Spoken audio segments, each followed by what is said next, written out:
Hi, so in a previous video I discussed the layout, a lot of thoughts about layout on a bowl in general and this bowl specifically. This is going to be a white oak bowl, which is the first bowl I will have done in white oak. So I expect, white oak is very hard wood, so it certainly won't give anybody any unrealistic ideas of how easy it is to carve the material out of a bowl, because it won't get much harder than white oak. And what I'm going to start with is hollowing the bowl, and that is, of course, hollowing the interior, and then we'll move on to hewing the exterior. I like to hollow first, partially because I like the weight of the bowl to help keep it from jumping around, keeps it more stable as I'm hollowing. I typically don't secure the bowl blank on the bench. I keep it loose so I can move it around to an advantageous position as I'm carving. So all we need is our carving adze. This one happens to be a Hans Karlsson. If you don't have an adze, you can use a gouge and mallet, anything that works for you. But of course, a good carving adze is hard to beat. One of the things to keep in mind is you don't want to go too deep. So I tend to just get a quick measurement ahead of time. I know that from bottom to the upper surface I have about 4 3/4 of an inch, and so I usually leave about ½ an inch to 5/8 or so when I'm at this roughing out stage on the bottom. So I'll be able to reference that as I proceed down through the bowl to make sure I'm not going too deep. So the first step, really, you always have to consider the grain when you're bowl carving. So the grain's going along this way, and I don't want to, of course, rip the grain up through the end. So I start basically in the middle with a bit of a trench and proceed outward towards the ends. So, and another good tip, rather than expend a great deal of energy just trying to keep a grip on the tool, a little bit of pine tar, or sometimes a golf glove or a football glove or something like that with some grip, really helps. But a little bit of pine tar from a rag you can get at sporting supply stores for baseball, it gives you that ability to take a good effective grip without over exerting and wasting energy. And my typical grip here is on this handle that I carved, and on most adzes you'll find there's a little bit of a protrusion here in the front. Typically I'll put my ring finger against that, and my pinky is kind of around the bottom, especially when I'm taking these initial strokes. And that stroke is throwing the adze down in. You don't want to do this. You want to swing the adze. It swings down in, like that, and bites. Now, of course, you're not getting any chips to fly out because we need to release that by cutting the grain on the other side. There's nowhere for it to go at this point. So we'll do the same thing over here.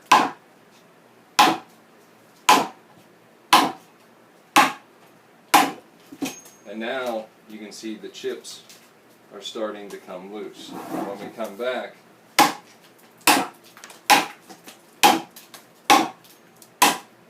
you'll see the trench start to form.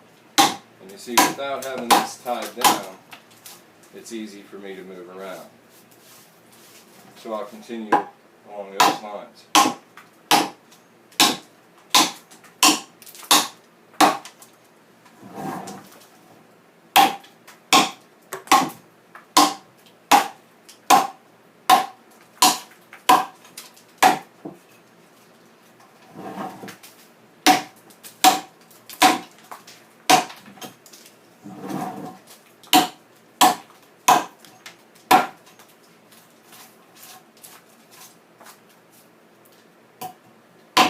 Now, once I have that, I can proceed back in chunks, rows almost, also getting deeper.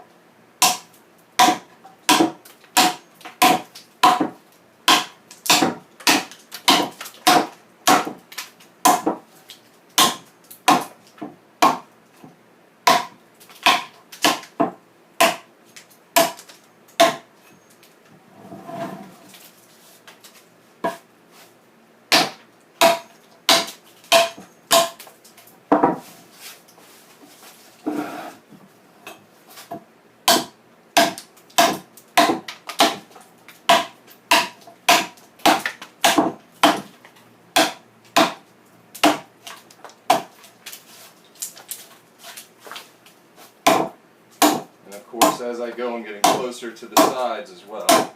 And my stopping point will be this line right here.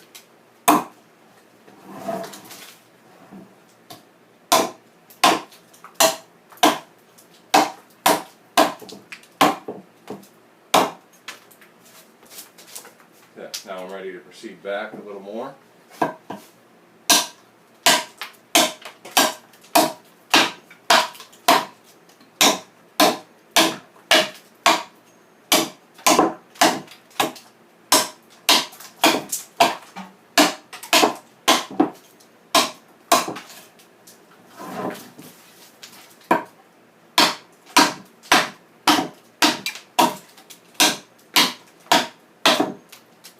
So you can see the kind of chunks that are coming out with each blow. That'll be very different from when I'm near the line, taking little shaves.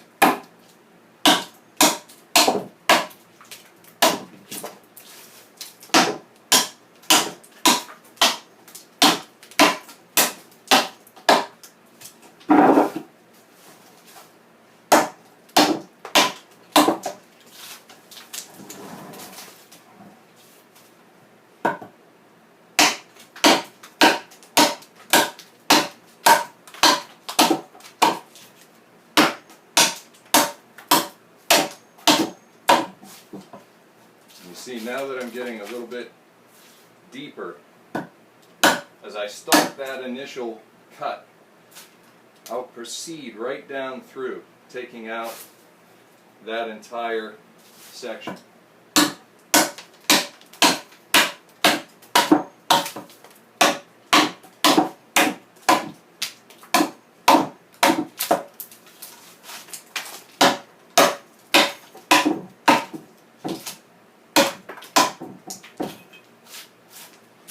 Now when I get close to the line,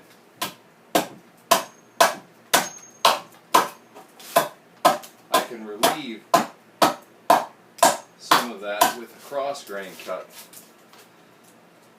to avoid tearing as the adze comes in. I do not want the adze to come down through here, hit this side, and have a split run right through the edge of my bowl. And I'm finished. So I'll start to make this channel through the middle, and you find that cross grain cutting proceeds pretty easily.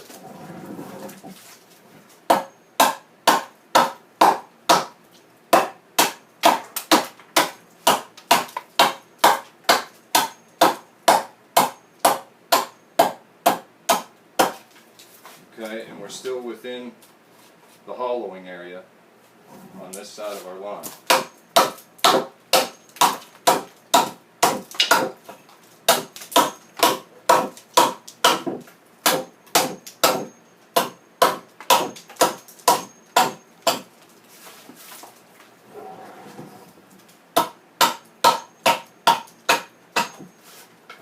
Now I know that there's, just visually you can tell that there's plenty of space on the thickness of the bottom still. But if you want to check, it's very simple to put a straight edge, excuse me, across the top. Now remember, we had 4 1/4, or 4 3/4 rather, overall. And right now I have about 3 1/4. so I know I still have a thickness of over 2 inches from top in the bottom still.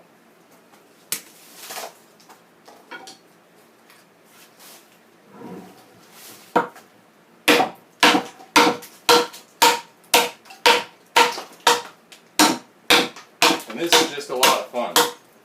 At this stage of the bulwark, material's coming off very quickly. In just a matter of 15 seconds, I'll take off the same amount of material that I might remove in 2 or 3 hours later in the stages. So I'm doing very careful touch-ups.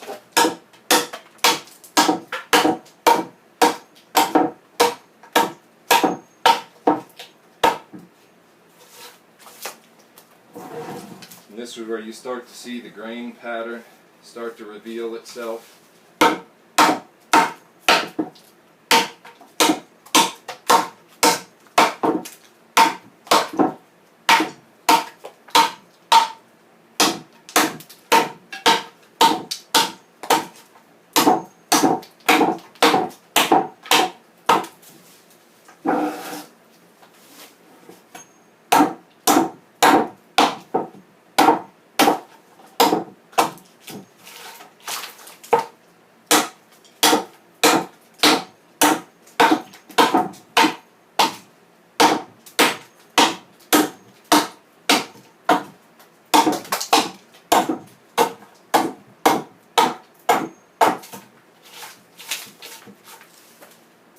Now, once I've gotten to this point, I can go a little bit deeper across the grain.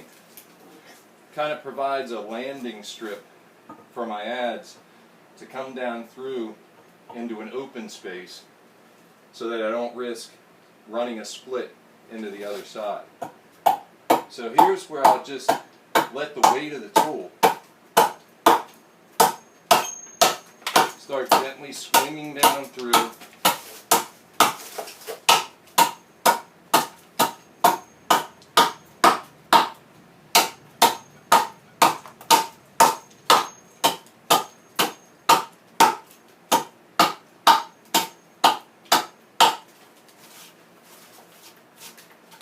And then again, I'll come from the other side to meet it.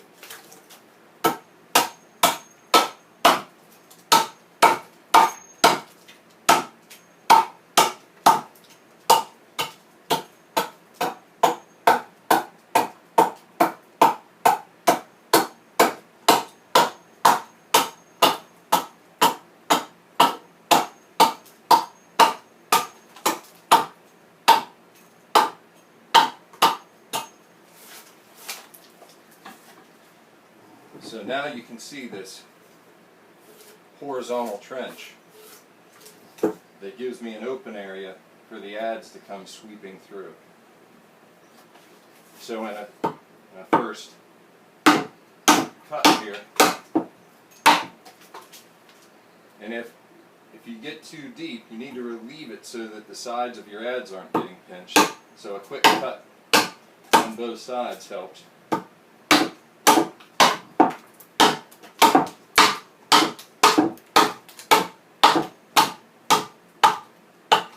And then ease up, and the adze can come out without running a split into the other side. As I get closer to this line, the angle will get more gradual so that it blends right in, going from end to end. Now, you get the idea.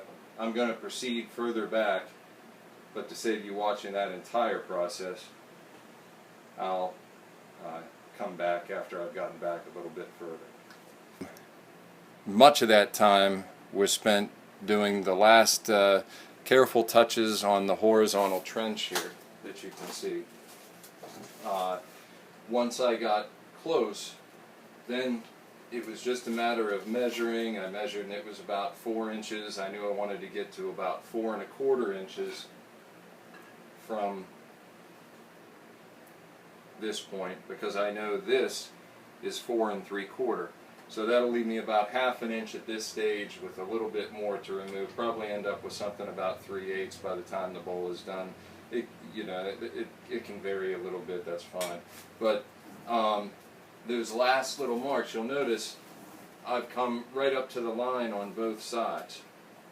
And with just some careful adze work, you don't want to take these giant swings, but if you get the adze started very lightly, it will create this little lip that almost acts like a funnel.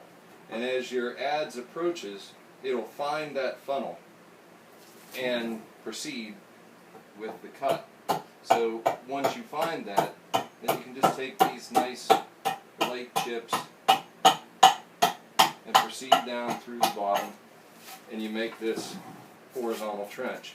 Now I've just got this much further to go here, and so I'll just work on this side and show you how when I get down to the bottom here, I don't want to dig in at all. I want the adze to just come down through, and this is my landing zone through here. But I still have a little bit of rough. I'll still be able to rough out some chunks here until I get back to that last little bit.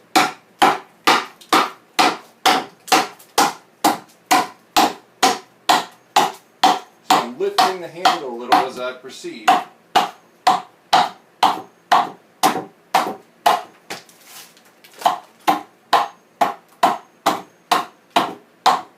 When we get to the bottom, I'm really just easing up on the cut. And it will come right out into that landing zone. So now I've created this whole new contour, and I continue that around both sides.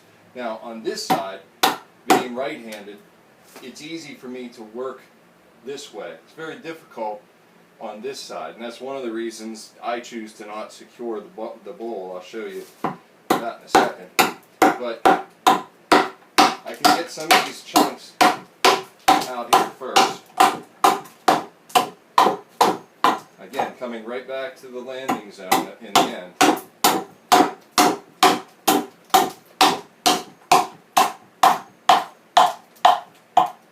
Easing up.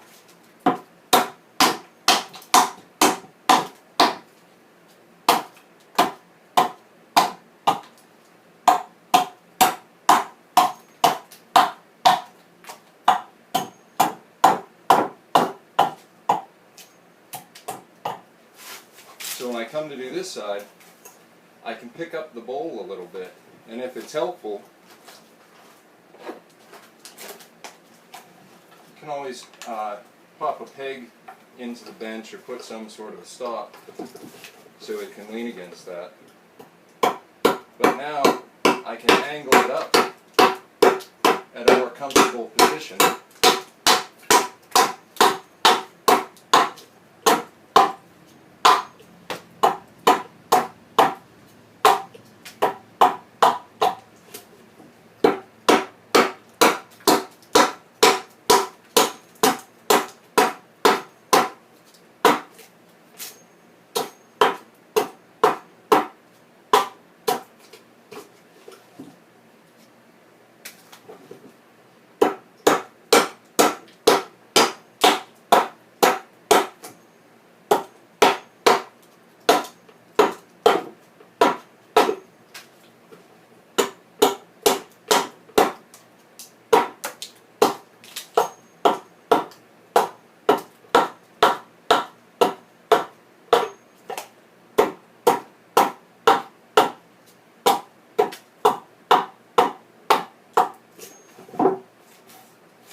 So now on this end, I'm getting pretty close to the line.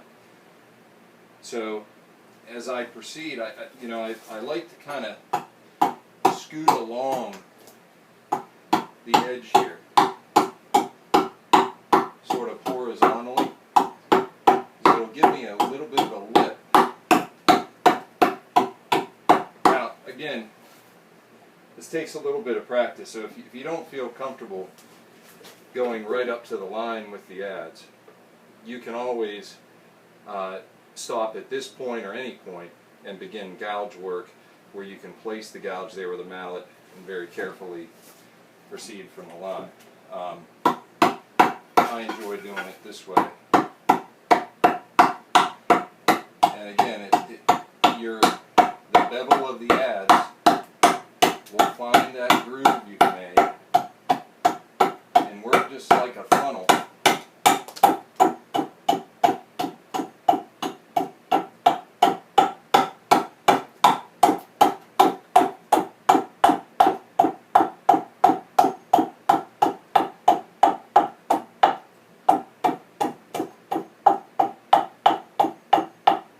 Pulling it down the line.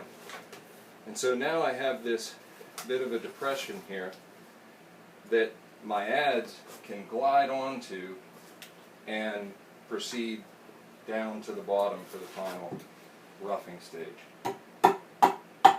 See, that bevel will rub against here and start biting.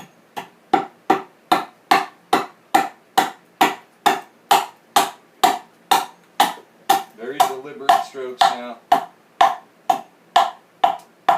No deeper when I get back here.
Okay, so essentially there's one quadrant now that's been roughed out with the adze, and of course this quadrant, and then these, and the entire surface will be roughed out.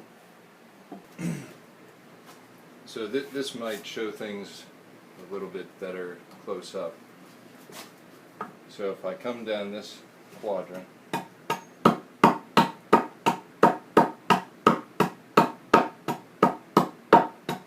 nice and easy.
Now I have that little edge there.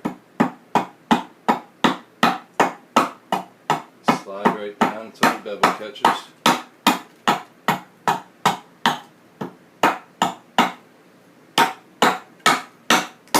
Straight down through.